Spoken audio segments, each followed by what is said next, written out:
आइए हम उज्जैन के 4 समाचार आपके सामने प्रस्तुत करें। उज्जैन में अनेक प्रकार के छाती कांड हो रहे हैं, छाती ठगी हो रही है, अत्यंत ही रोचक मामले सामने आ रहे हैं। एक 7 किसानों ने बैंक में जमीनें गिरवे रखी और भारी कर्ज लिया और उन जमीनों को फरवारी बेच दी। आखिरकार बेची तो जब सर्च रिपोर्ट आती है तो उसमें क्या लफड़ा होता, तो कुछ ना कुछ इसमें राजस्व अधिकारियों की मिली भक्ति भी नजर आई। मामला बड़ा अतिरोचक है, इसकी जांच जारी।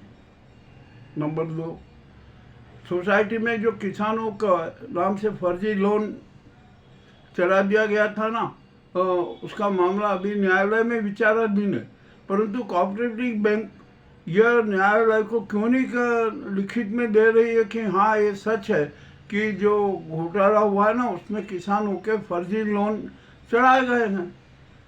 यदि ऐसा सहकारी स्टेट बैंक लिखकर दे देती है तो न्यायालय तुरंत ही निर्णय दे देगा। नए नियम के हिसाब से यदि कोई धोखाधड़ी होती है ना तो उसकी जवाबदार बैंक होती। ठीक है, ये भी अब मामला।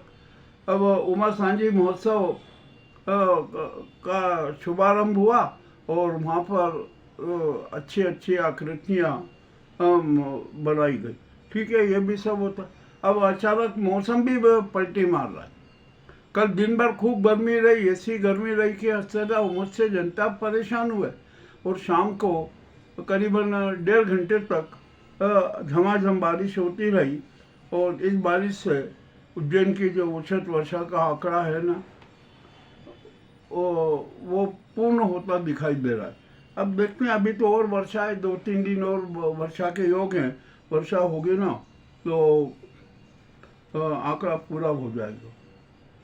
और यहाँ पर अब इंदौर जैसा ट्रक हादसा भी उज्जैन में होने की संभावना है। और यह क्षेत्र है दोलगंज से। यहाँ दिन में रात में भारी ट्रक होते हैं, आवागमन होता है। फोमारा चौक से लेकर दोलों के इंदौर गेट तक ये स्थिति बनी रहती है। अब प्रशासन को चाहिए कि वह इस काम करे।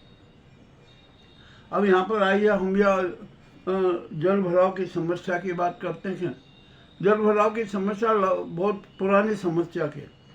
कल की जो बारिश हुई ना तो उसमें जल भराव इतना हो गया कि हद से ज़्यादा। तो मगर नगर निगम ने आज तक कितने सालों से ये समस्या है किंतु उसका समाधान नहीं निकाला।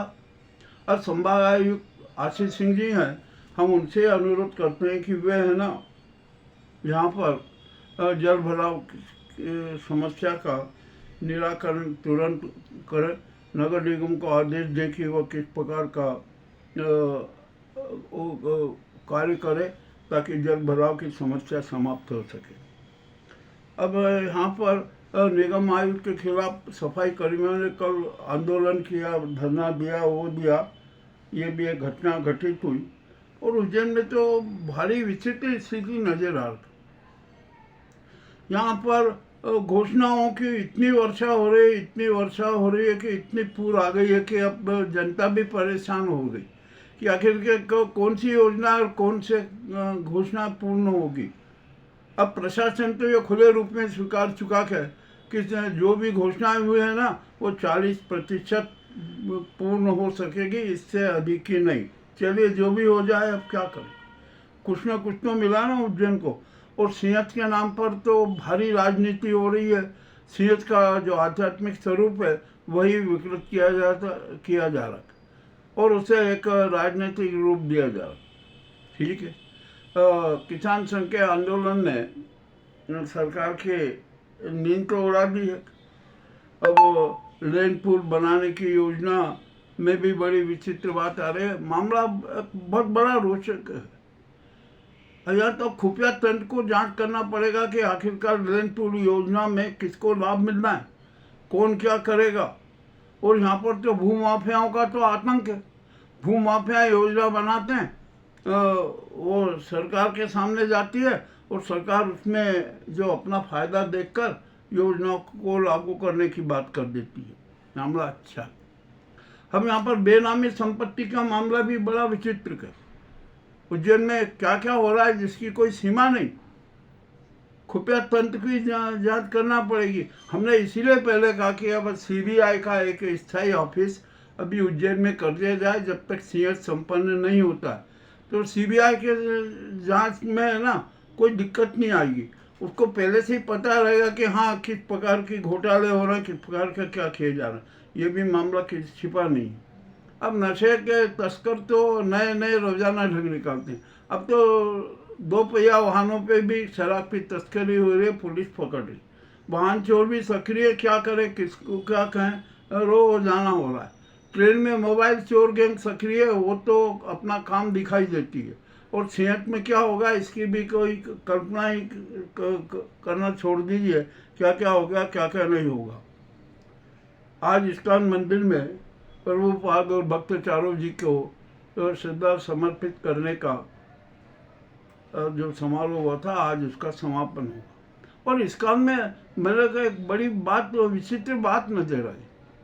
इस्कॉन मंदिर में महिलाओं की भारी भीड़ रहती है, पुरुषों की बहुत कम रहती है। ऐसा क्यों? इस मामले पर भी थोड़ा गंभीरता से विचार करना पड़ेगा। मामला अति रोचक है। और यहाँ पर निजी अस्पतालों में तो क्या लूट मची हुई है, क्या लूट मची हुई है जिसकी कोई हद नहीं। जो भी हो, अब देखते हैं क्या होता है। कौन जांच करेगा? स्वास्थ्य विभाग तो कुछ भी नहीं है। उसको तो सिर्फ धन से मतलब है, बस धन आना चाहिए, कैसे आना चाहिए। और नर्सिंग कॉलेजों की ये भी जांच होना चाहिए। पहला मेडिकल जो कॉलेज हैं उनकी भी जांच होना चाहिए, अपन से जांच कौन करे।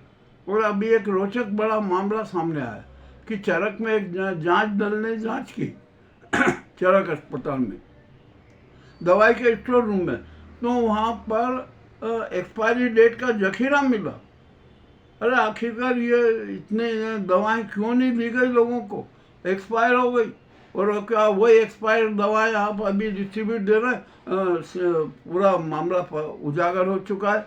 जांच दल ने दवाएं भी पकड़ी है, अब उनको चेकिंग के लिए भोपाल भेजा। क्या होगा? यहाँ तो हो ही रहा है ना। अनेक मेडिकल स्टोरों पे भी एक्सपायरी डेट की दवाएं बिक रही है। मामला अति रोचक है। उज्जैन में तो कुछ कह नहीं सकते।